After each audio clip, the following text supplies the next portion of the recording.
Shoutout nga po pala ulit guys. Meron nga po pala kaming ituturo ng pinsan ko or iba-vlog namin.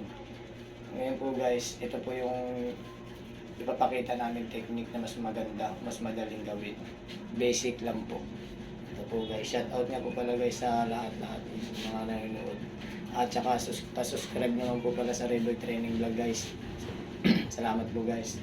Ito kung tsaka nga po pala guys, gagawin ko guys, iangat ko po to guys para makita po guys kung saan ilalagay yung siko pangkalang guys. Ngayon guys, ito po guys. Tuturo ko po guys, hawak ko.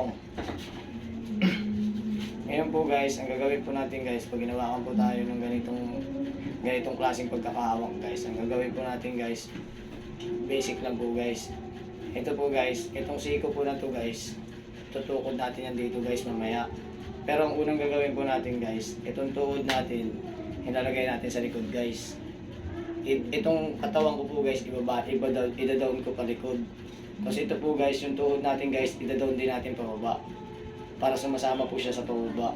Ngayon po guys, itong kanang kamay natin guys, isisiko ko po to dito sa tagiliran ko guys, sa buto, sa balakang po guys, dito po guys. Ito po yung gagamitin mo pangkalang guys, kasi nakasakal siya dyan guys sa braso natin. Pag sa personal po guys, malakas po yung pagkakapiga ng hawak sa atin guys, kaya hindi tayo basta-basta makakawala.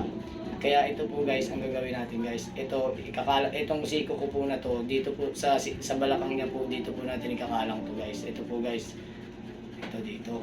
Ito tutusok mo po to dito guys, tapos yan. Tapos itong kaliwang kamay po natin guys, ihawak po natin dito guys. Dito guys, ito po yung gagamitin natin pambalik guys. Ito guys, iikot na po natin guys. Guys. Ayan guys. Hindi ko po linaksan guys kasi mabali yan yung pinsan ko. Kawawa naman lumalagat at ang mga buto namin. Pasensya na po guys na ginagawa namin video guys.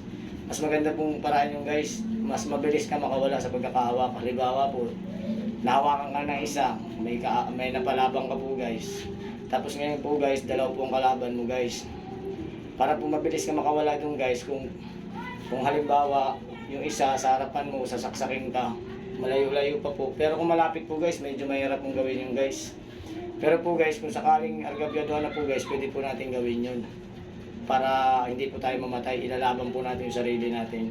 Ngayon po guys, yung technique po na yun guys, mas madali po makawala yung guys. Kaysa sa po yung technique na ganito, hawak ko.